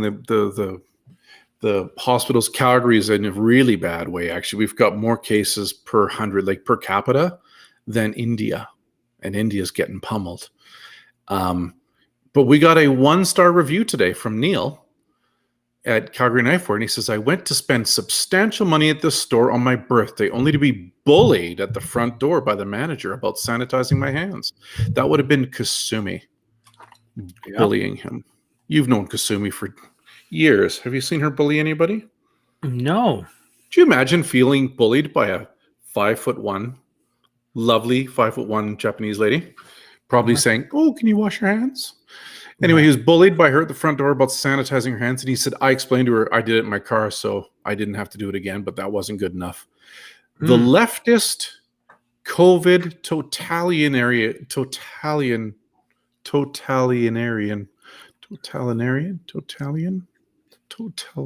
I don't even know how to say that word anymore. I'm only guessing. Totalitarianism. There we go. The leftist COVID totalitarianism has to stop. Boycott places like this who don't know how to act like human beings and think they have to treat customers with hospitality or respect because there's a pandemic, or don't think they have to. You know what? Here's the thing. You come to our stores, you have to wear a mask when you come in, and that's a law in our province. You want to be inside, you have to wear a mask. That is the law currently. So if you don't want to do that, that's not good. You have to do it. The other thing is we just ask you to sanitize your hands at the door. It's fairly reasonable, I think. I know our staff are friendly and go above and beyond, as somebody pointed out. They even showed you how to fix your tip live on air, and then sent you a follow-up email to talk about it. So there you go. So we got a 1-star review at Google for Knifewear Calgary. So if anybody wants to go give us a good review, knock yourselves out. If you want to give us a 1-star, that's good too. If you want to give us a thumbs down on this video, go for it. You know what? You do you. Thumbs up. Here's my thought. You do you, and we'll do us. We're not going to change. Yeah. It's too bad, right? Like, I know a lot of people have been upset with us because we make them wear masks, but it's the law. Like, it's just the law here in Calgary. We're just supposed to do it, right? So, yeah. It's like going to someone's house and saying, no, I'm not going to take my shoes off. It's like, you want me to take my shoes off? My mom would do? My mom would let you in, and then when you weren't looking at her, she'd come at you with the broom. Big Deb would be like, oh yeah, sure. Don't take your shoes off. She's fast, Big Deb. Don't mess around. So, yeah, you know what? That's unfortunate. That's unfortunate. It's a bummer. And Usyk says, well, you saved yourself a return from a guy with a used Disney Curie as a cleaver. So there you go. I don't know if that's true, but that's too bad. That's too bad that he felt sad about that. Anyway, you're happy. We are more than happy to help you at the shops. If you don't want to wear a mask or sanitize your hands at the door, we'll help you online. We'll help you at the door. We'll even do a video call with you. We'll even help you on one of these things. Yeah, just get on the phone. Because there's a lot of people who, and this happened to me a couple of times during Christmas. Sorry, I just put a big piece of cauliflower in my mouth. There's a bunch of, like, there was one lady in particular that really sticks out to me. And she had just explained to me, she's like, I have my partner, her husband, was immunocompromised. And she said, I know that you've got your limits and whatnot, but do you think we could figure something out? And I was like, yeah, you know what? Come back at 6:20. I'll still be here. Store was closed. I let her in. She's over the moon. And what did it take out of my like nothing? I was going to be here anyways. Still got to sweep the floor. Just got me, and I just told her, I was like, look, if you don't mind people sweeping the floor around you, that's all good, you know. And she's like, oh yeah, you know. It's too easy. It's too easy to be nice. Yeah, you know. Plus, it's fun. It's nice it makes you feel good to be nice, and it makes people happy, and everybody's nice to you when they're happy. Yeah, agreed. There you go. Fighting Usyk says, why didn't they just email to that Armitage guy? Good question. And Good Ted, question. Thanks, bud. Says he loves having cool stores around like ours. Just means more cool, nice for us. By the way, when I started talking about masks, 4 people stopped watching. I wonder if there was a direct correlation there. Oh well. You know. Well, maybe they didn't like my cauliflower. Cauliflower is a good vegetable. Just going to bring that back for a second. Well, you know what? And Damon, a little kindness really can go a long way for some people. And I think now is the time. Like, we can't just, I don't know, don't forget that. Like, now is the time, right? It's been over a year of this nonsense. Anyone who hasn't cracked yet, it's coming soon, right? We still need to be kind to each other. I completely agree with you. I'm happy to continue doing it. So long as you're not my kids, like, breaking my stuff, I'm not going to be nice to them. So, Yeah, well, you're like the meanest dad. I often think I am. no, don't worry. I'll continue to make you feel better about that. All right. We did King Berry, Saskatoon berry, clearly. Yeah, What's the king veggie? You like the cabbage and the cauliflowers, don't you? I do. Yeah, I'm a brassica guy for sure. Broccoli. I yeah. had a vegetable. I had a vegetable yesterday. I saw this tweet. I know where this is I going. had a vegetable yesterday, and then later in the day, I was reminded that I ate that vegetable. That doesn't happen to everybody, eh? I'm told it happens to everybody. Just some people are missing a gene to be able to detect it.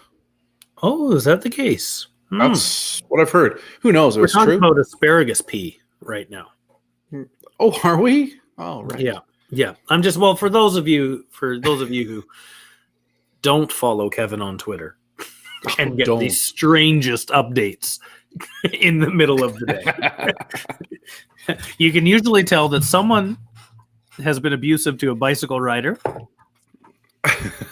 Kevin has eaten something interesting, or he's talking about Saskatoon berries. Those are the top three things on there.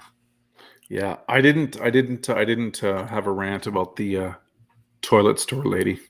No, yesterday. No, I saved that gold for today. Yeah. Yeah. So what's the king veg? I really like asparagus.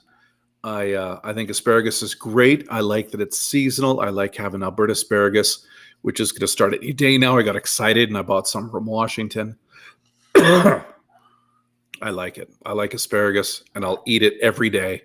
When Alberta asparagus is up, I'll eat it every day until it's gone. I think, and then I'll be sad for the rest of the year. I like those like ultra, because I'll buy the cabbages and stuff all year round. Like that's just what I kind of live off of, right? But yeah, I would say stuff like those hyper seasonal vegetables are in a class of their own. The morel mushrooms, the asparagus, the wild garlic, stuff like that, where it's only around for 2 weeks and you got to kind of get as much of it as you can and preserve it, or you just celebrate it while you have it. You know, there's for those of you in the Ottawa area, I know that Rito Pines Farms, that's out in it's called North Gore. It's out Kempville way. He was at the guy who owns it, Matt, is often at the farmers markets and stuff. I've heard that he's got some asparagus poking up now. You can go out to the farm and they do a U-pick for all the veggies, and you can get asparagus out that way now. Snap them. Well, he shows you how to do it. Oh, okay, good. Yeah. No, he shows you how to do it. So you go. Usik made a veggie soup with smoked ham hock. Daughter. Oh, dude, I'll be straight over. Yeah, that's Brussels sprouts send reminders. The Voog says he likes the lowly turnip. Now, do you mean a rutabaga or do you mean a turnip? He probably means a turnip. Your newfies call it rutabaga. Yeah, I call them yellow Swede. Ones, my mom calls turnips. But the little white turnips, she doesn't even know what they are. Yeah, Swede is another word. Yeah. Here we go. My favorite topic: cycling in Calgary. Go. I'm moving in a month with my girlfriend.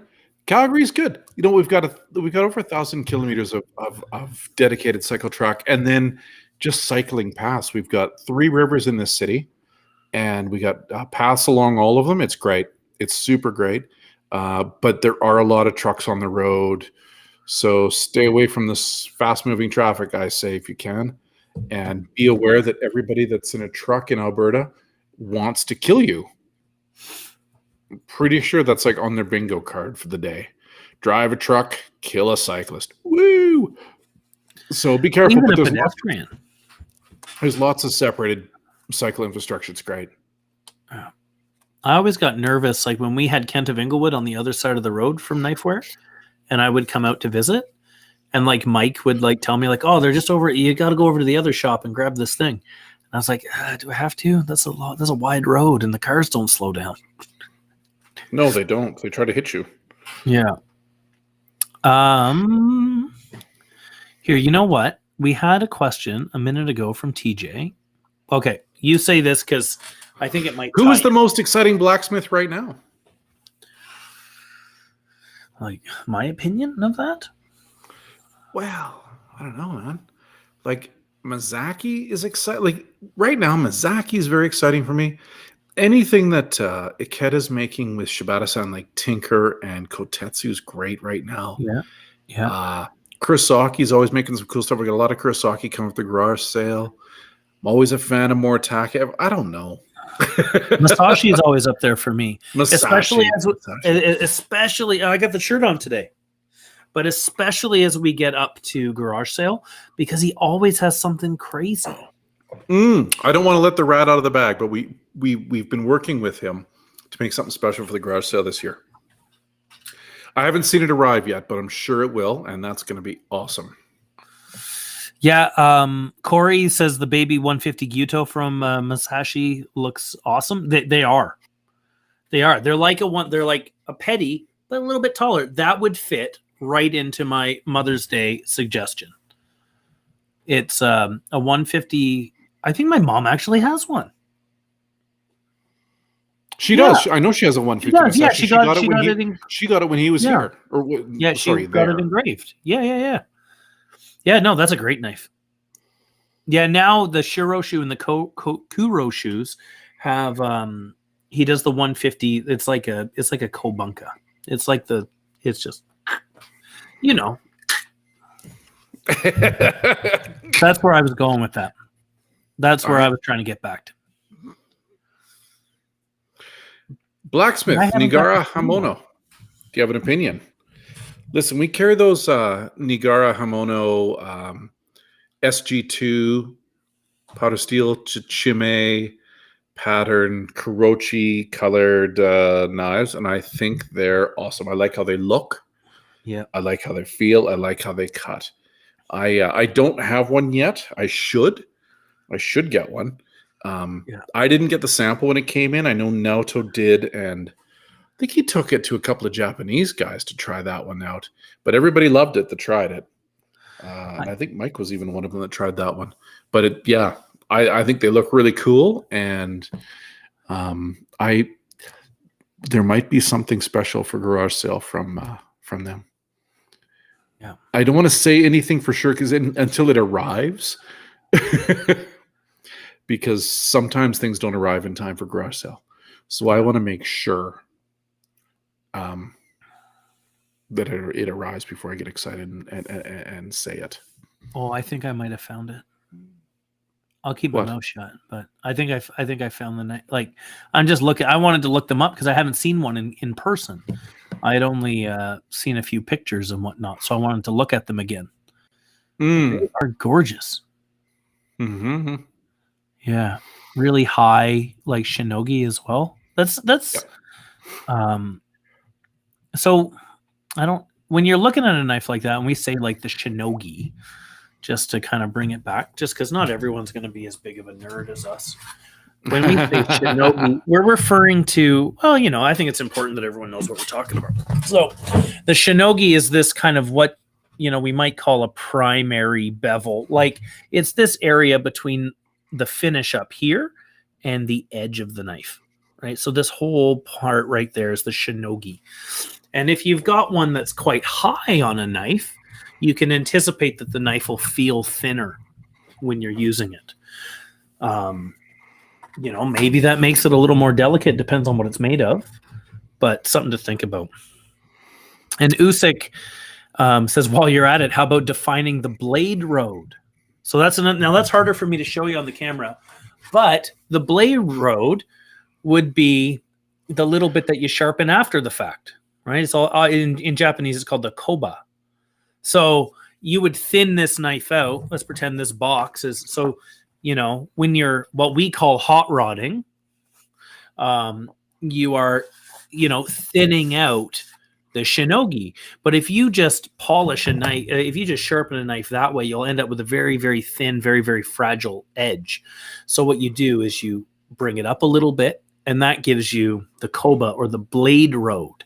Now, it's really hard to see. I don't have a good example. Maybe something that's. But it's just the sharpened end, like just the very bottom of the blade. That's the You can kind of sharpened. see it on this razor a little bit better.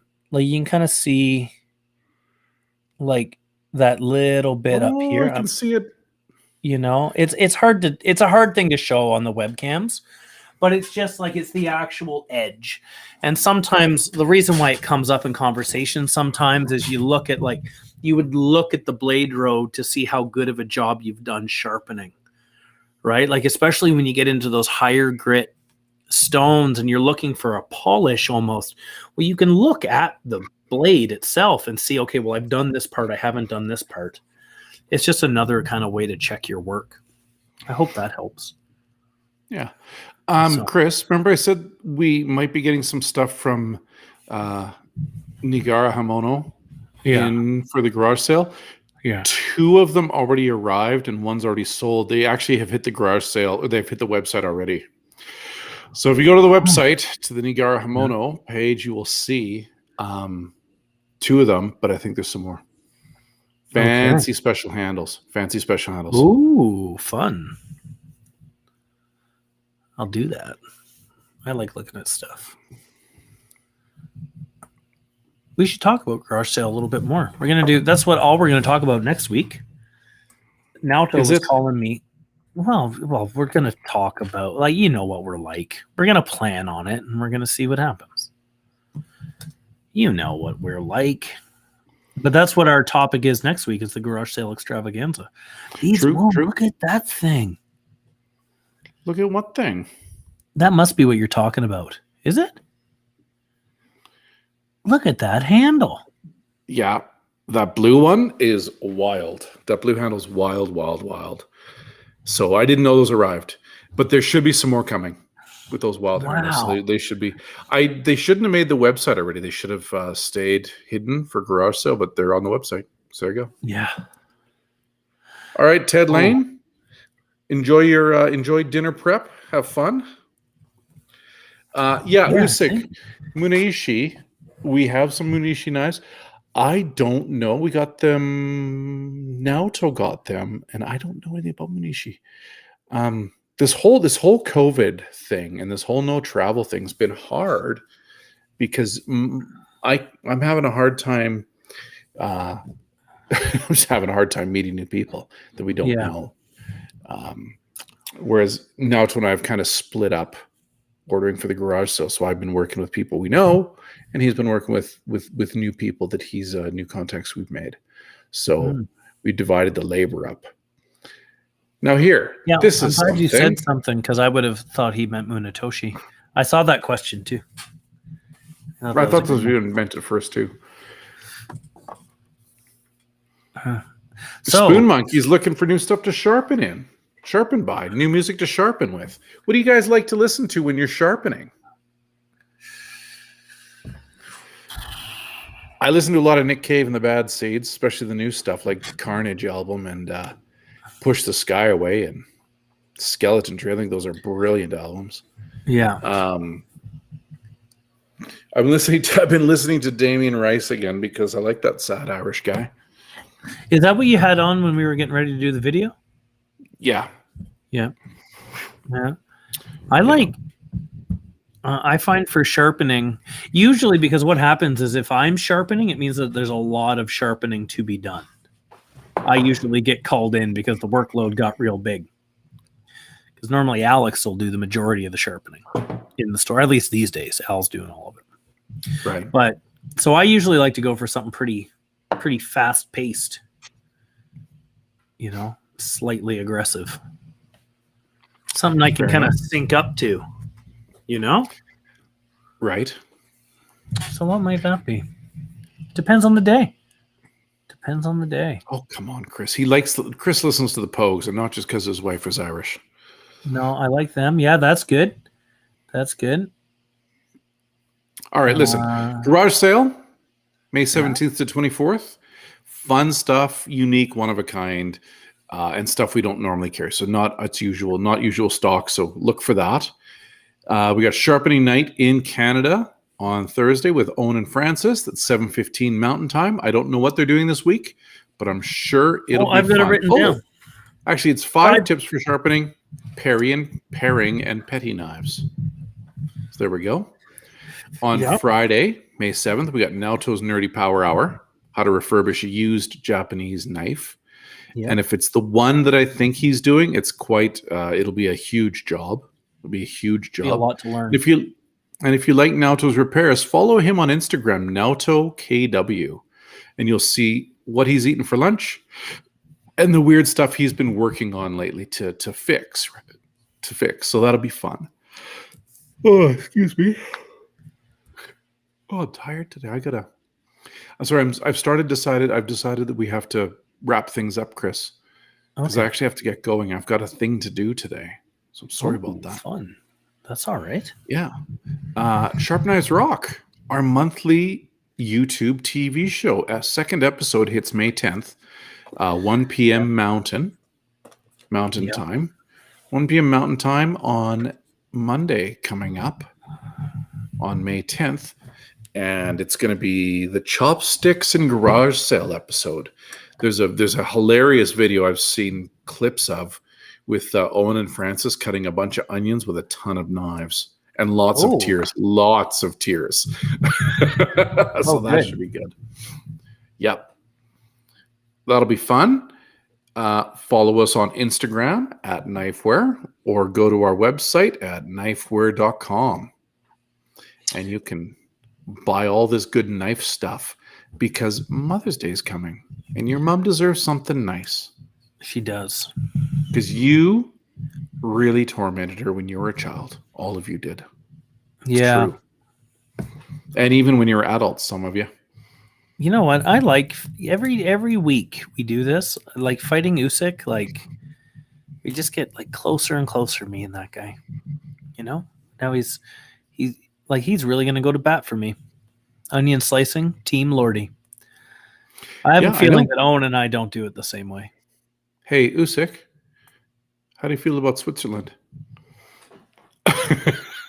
Come on, Usyk, don't let me down. That's what we need to know. Right after our show, we have a little Ask Us Anything after show called The Dish Pit. Mm-hmm. So watch the show and then pop in afterward for live Dish Pit, and that's where I promise it'll get weird. Because I think I really want to challenge Naoto to lots of chopstick things this time. Send us ideas for chopstick challenges. I've got a good one. That'll be funny and make a mess. Like an egg race with chopsticks. Oh, that's impossible. No. What you do is you get yourself a hard-boiled egg. You give him not a hard-boiled egg, and then you do it coming towards the camera down that aisle in the warehouse.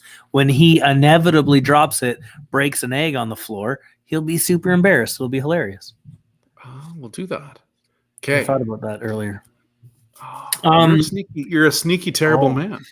Well, you know, I spend a lot of my time playing pranks on children. So, Usyk said he doesn't know much about Switzerland, but the flag's a big plus. Oh, he gets a gold star. Thanks there, Usyk. You're a good man. And Mr. K, again, with the fried eggs and ketchup. Oh, I honestly will throw up. Yeah. I will throw up if you put ketchup on a fried egg. Like a sunny side up egg, I'll throw up in my shoe. It's just the worst thing ever. Kind of speaking about Sharp Knives Rock, that video that Owen and Jeevan put together, the Hassenpfeffer video, Owen put up the Hassenpfeffer recipe on the website. Good. Yeah, do we have any videos today?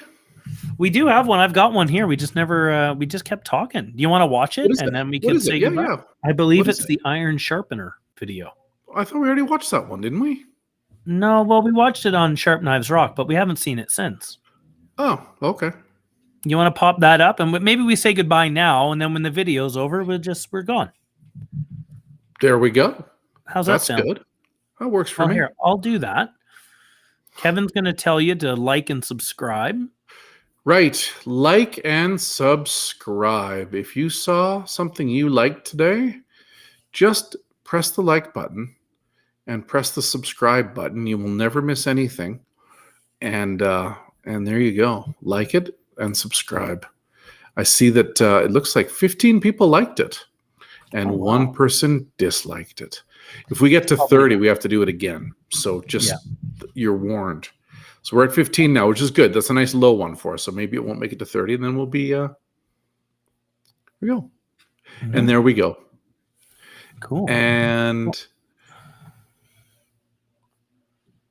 I don't know. Anything else to add before I hit go? I don't know.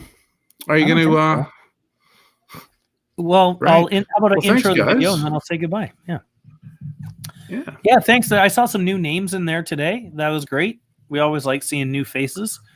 You know, we try our best to make sure that we get to everyone's questions and that, you know, we all have a good time while we're doing it. I think it's actually really incredible to see everybody having conversations amongst themselves and, you know, that this has become a place for you guys to just hang out. I think that's super cool. Build a little knife community. Yeah. Sharp knives community. So this video first aired with our Sharp Knives Rock episode 1. Yep. And I think it's one of the funniest things I've ever seen in my life. Provided you like when Naoto bites the pepper. That's the best part. Just like the chairman of Iron Chef. Yeah. So here we go. I'm going to turn this on and we'll see you guys next week. All right. Ciao, guys. Thanks so much.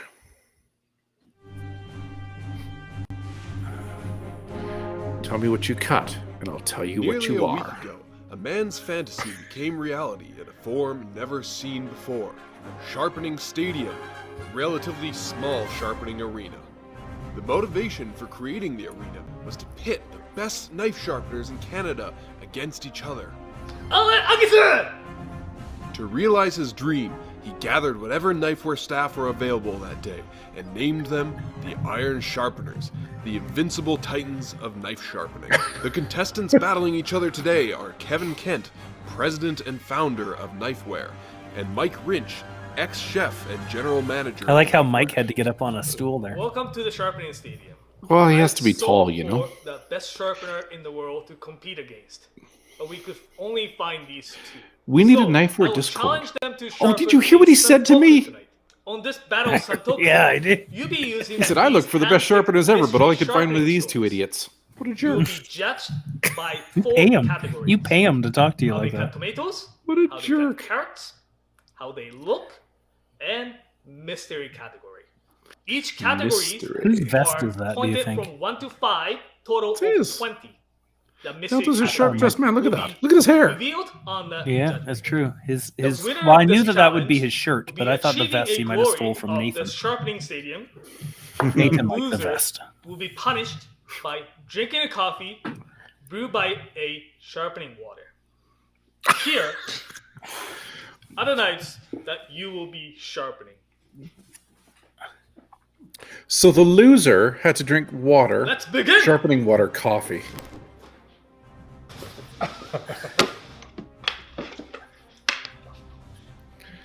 Did they put 2 of everything down? I just grabbed the Knifewear stones. I would have been a shithead. I would have taken all kinds of stuff, and then Mike wouldn't have had it. Try and level it really quickly. It's a I'd bit have of a sold it risk to him for the finish, like getting some There you deep go. gouges in there. But I've got these Shaptons like 200, 500. I hope I can make the finish look good. So Kevin-san, what is your approach to this challenge? Well, I have to be honest. I went to the pantry and stole a truing stone because I'm not convinced that these stones are flat. And I know if I want to get a good finish, They I weren't. have a flat stone.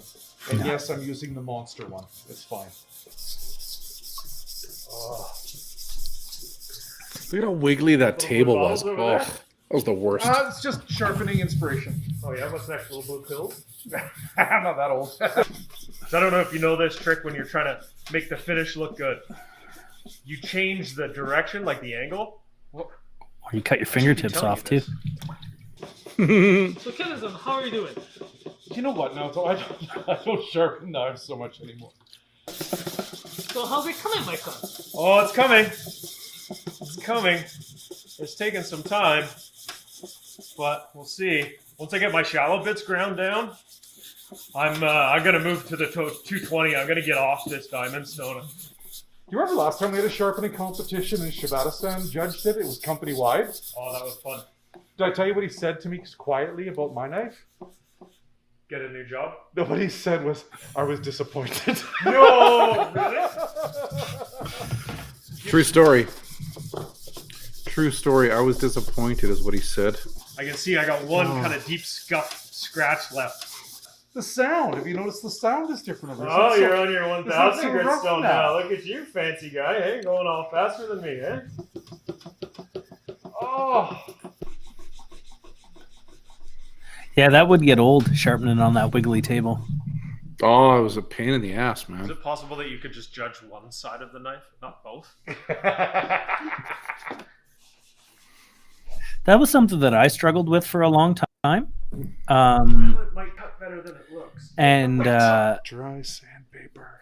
Naoto just told me to Where are you switch getting my all hands. your It took me a long time to be able to What do do you mean? it. I went to the but- pantry. Well, I can honestly say that the secret weapon? tip of my knife's not very sharp since I did.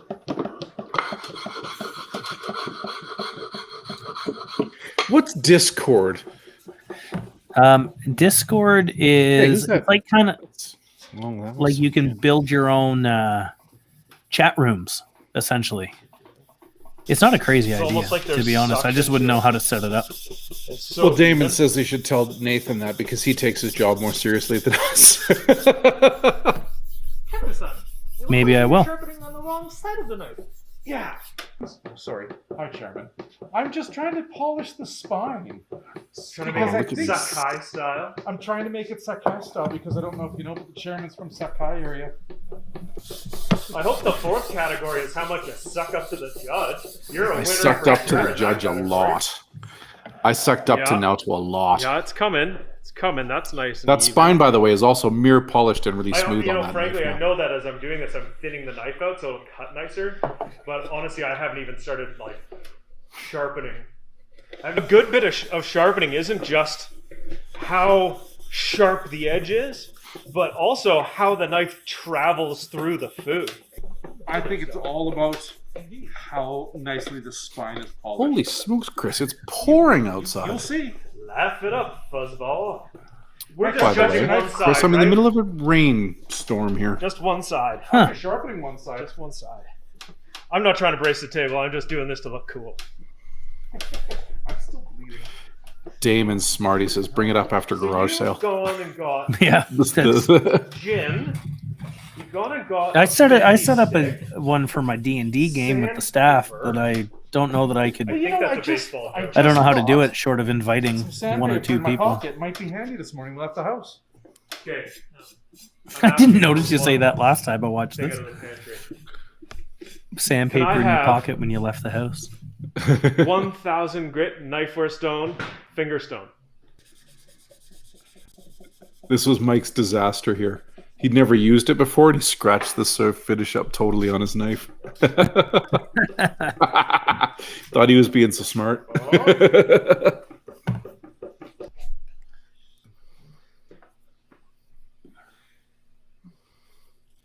They did a good From the job same making this video, guitar though. manufacturer that Prince used. So I reckon if Prince That's could my play guitar this neck guitar, strop.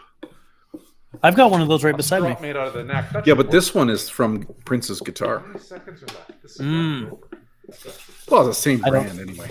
I don't know anything about the one that I have. Oh man, that's pretty sharp. Oh, there we go. We did it. But we don't even find out who wins. No. No, you'll have to go back and watch Japanese or Sharp Knives Rock, episode 1. Or you can ask me to brag about who won because Mike didn't. Just saying. Nice. I'll look into I'll look into this Discord thing a little bit more. And I just won't. might ask you next week. You know, I don't know. I got time. I got time to Blank, make people blank. happy. Blank, blank. Blank. He Blank, told you who blank. didn't win. That was a lost bet right out of the gate. All right. Well, here I'll tell you let's who turn it won. off. It wasn't Mike. It wasn't Mike, but Kevin's got to go for a bike ride in the rain, I guess. So we're gonna let him go. That's how he gets around, is on a bike. And he said it was raining, so I might use 4 wheels today with a roof. teach their own. That's have how I 4 get wheels around. with a roof as well, if I have to. Nice. All right. Pouring Well, thanks, everyone. Cold. Thank you, everybody, for hanging out. Had a good time, as always. And yeah, check out the Vancouver crew on Thursday.